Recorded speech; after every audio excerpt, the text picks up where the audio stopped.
عمران خان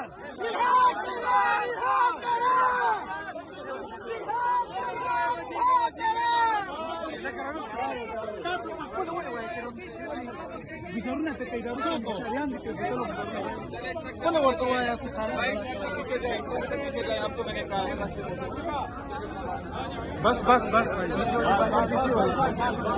بس کرنا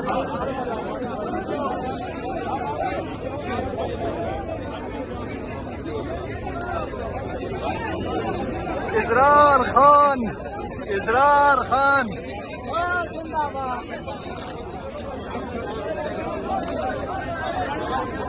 سلام کو گواہ سلام کو گواہ سلام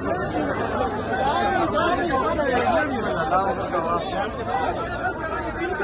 بس بس بس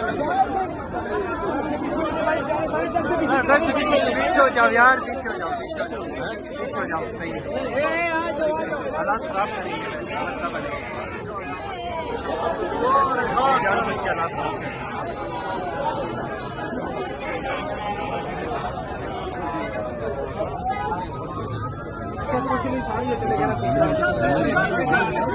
یار یہ ایم این اے ہے آپ کیا کر رہے ہو ایم این اے ہے یہ ایم این اے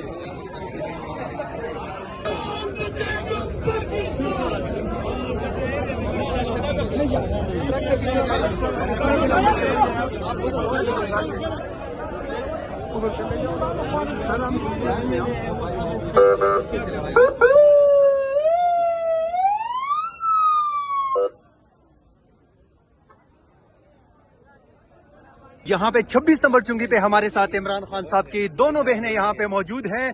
میڈم آپ لوگ آج اڈیالہ جیل نہیں پہنچے, یہاں پہ راستے میں روک دیا ہے. سہیل افریدی صاحب بھی یہاں پہ ہیں, ان کے ساتھ دیگر اراکین اسمبلی ہے, ممبران ہیں, ورکر ہیں. کیا وجہ ہے یہاں پہ روکنے کی؟ جانے کے لیے آئے تھے اڈیالہ.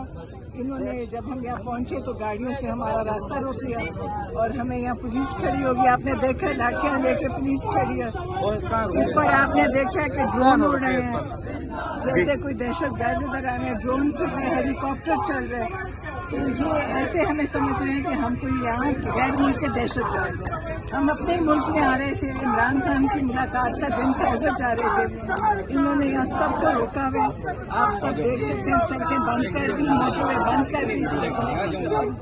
میں خوش ہوں کہ انہوں نے خود ہی راستے بند کر دیے. ہم تو کہتے تھے کب سے سہیل افریدی کو کہ راستے بند کریں, لیکن ہم خوش ہیں انہوں نے خود ہی راستے بند کر دیے پاکستان. تو میڈم عید آنے والی ہے اور خان صاحب سے ملاقات کا آج میرے خیال سے آخری موقع تھا. ہم نے دیکھا ان کو 1000 دن سے زیادہ ہو گئے, نہ فیملی کو ملنے دے رہے ہیں, نہ سیاسی رفقا کو, نہ وکلا کو. کم سے کم یہ فیملی کی اجازت تو ملنی چاہیے تھی, یہ نہیں ملتی. اس حوالے سے آپ کیا کہیں گے؟ یہ مجرم لوگ ہیں, ہر کام غیر قانونی غیر آئینی کرتے ہیں.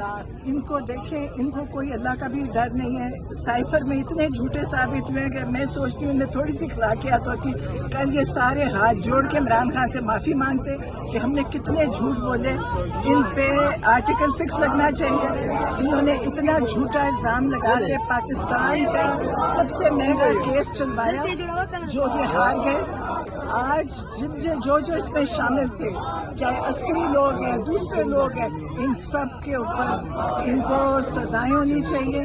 یہ پاکستان کے مجرم ہیں, عمران خان کے مجرم ہیں. انہوں نے بہت بڑا جرم کیا ایک جھوٹ بول کے, اور آج اللہ نے ثابت کر دیا عمران خان کو سرخرو کیا. تھوڑی سی بھی حیا شرم ہوتی تو یہ آج معافی مانگتے عمران خان سے. ہمارا نام ملنا بھی جرم ہے اور عید کے لیے کچھ نہیں ہے.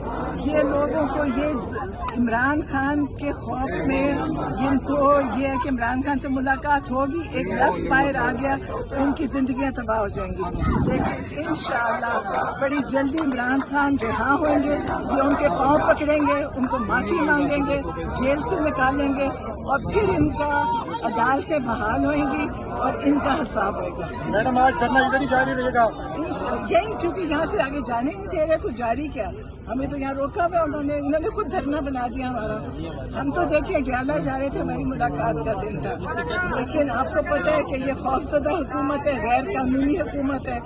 یہ زبردستی بیٹھے ہیں, ہار رہے تھے, کرسیاں تو لے لی ہیں لیکن ان میں نا اخلاقی قوت ہے. ना दीनी कुव्वत है, इनके पास कोई ताकत नहीं है। तो इन्होंने हमें यहाँ रोक लिया है, हम यहाँ बैठे रहेंगे, देखते हैं आगे क्या करते हैं, जो भी करेंगे उसका मुकाबला करेंगे। शुक्रिया। 26 नंबर चुंगी से इस टाइम ये मनाजर आप लोग बराह रास्त देख रहे हैं। वज़ीर आला खैबर पख्तूनख्वा सुहेल अफरीदी के हमरा यहाँ पे दीगर अराकीन असम्बली और जिनमें पार्लियामेंटेरियन MNAs सेनेटर यहाँ पे मौजूद थे, कारकुनान की बड़ी तादाद जो है वो यहाँ पे 26 नंबर पे इस टाइम मौजूद है। ये मनाजर आप देख सकते हैं। पीछे वज़ीर आला खैबर पख्तूनख्वा सुहेल अफरीदी का काफिला जो है वो यहाँ पे रोका हुआ है। देखना ये होगा कि उनको आगे जाने की इजाज़त मिलती है या नहीं, लेकिन अब तक 26 नंबर चुंगी पे सरबराह पाकिस्तान तहरीक इंसाफ इमरान खान साहब की बहनें और वज़ीर आला खैबर पख्तूनख्वा सुहेल अफरीदी अपने कैबिनेट के हमरा यहाँ पे मौजूद है। अब ये गाड़ी आप देख सकते हैं वज़ीर आला खैबर पख्तूनख्वा की गाड़ी है और वो इस टाइम अपनी गाड़ी के अंदर मौजूद है। आगे आपको दिखाते हैं कि कितनी बड़ी तादाद में यहाँ पे जो कारकुनान है वो पहुँचे हैं।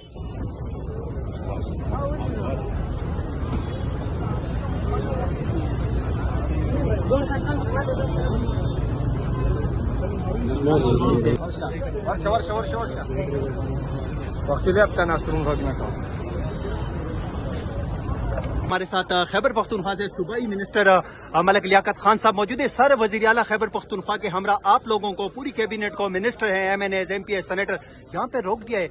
इतने बेबस हो चुकी है ये वजारतें, ये मिनिस्टर, ये अवाम के मुंतखब नुमाइंदगान, जिनको एक पुलिस SHO यहाँ पे लाके रोक देते हैं। नहीं, हम कमज़ोर नहीं हो गए, बेबस नहीं हो गए, लेकिन हम इस पाकिस्तान के मुहिब वतन शहरी हैं। हम इसलिए इंतशार नहीं बनाते, अपना एहतजाज रिकॉर्ड करते हैं। हमने सीधा उधर जाना था अडियाला, इन लोगों ने रास्ते बंद कर दिए। हम मुंतशिर लोग नहीं, हम वोट वाला नहीं है जो इंतशार फैलाते हैं, वरना ये अभी इतने लोग हैं, 10 पुलिस नहीं है, इसको हम नहीं भगा सकते। लेकिन हम इसलिए नहीं, कानून अपने हाथ में नहीं लेते हैं, और कानून है भी नहीं, लेकिन ये टूटे फूटे कानून का फिर भी हम एहतराम करते हैं, ये लोग एहतराम नहीं करते। तो सर, अगर आज आप लोगों की कोई बातचीत नहीं होती, कोई मुज़ाकरात नहीं होते, या फिर आप लोगों को आगे खान साहब अडियाला जेल की तरफ जाने की इजाजत नहीं मिलती, तो अगला लायामल क्या होगा? आप लोग यहीं बैठे रहेंगे या फिर वापस अभी जाएंगे? तक तो मशरान से यही है कि इधर बैठते हैं, आगे फिर मशरान ने जो भी फैसला किया, हम तो खान साहब के एक अदना वर्कर हैं, और जब तक इधर एक बंदा भी होगी तो हम इधर हाजिर होंगे। और यही हमारा मिशन है कि हमें खान साहब के, हम ऐसे रिहाई भी नहीं चाहते, अदालती तरीके से हमें अदालतों में हमारे केस लगवाएं। खान साहब बीमार है, जो आम बंदे का हक है कि हॉस्पिटल में लेके जाते हैं, वो वज़ीर आज़म पाकिस्तान रह चुका है, उसको हॉस्पिटल नहीं लेके जाते। उसके साथ मुलाकात ही नहीं होते, जो हर शहरी का हक है। हफ्ते में एक दिन उसके साथ तमिली का मुलाकात होगा, उसके वकील का मुलाकात होगा, इधर वकला को भी मुलाकात नहीं होने देते हैं। वो फिर वकालतनामा कैसे साइन होगा? अच्छा सर, ये सब हमने सुन लिया, आपने बता दिया, हमें पता भी है, लेकिन इमरान खान का जुर्म क्या है आपके ख्याल में, जो इतनी सख्तियां उन पे हैं? सबसे बड़ा जुर्म ये है कि वो मुहिब वतन पाकिस्तानी है। सबसे बड़ा जुर्म ये है कि उसने करप्शन और करप्ट लोगों के ऊपर पैर रखे थे। सबसे बड़ा जुर्म ये है कि उसने पाकिस्तान के लिए जाके रशिया से सस्ते गंदम के फरोख की बात की। सबसे बड़ा जुर्म ये है कि अमेरिका को उसने एब्सोल्युटली नॉट कहा था। यही है उसके जुर्म। Thank you sir.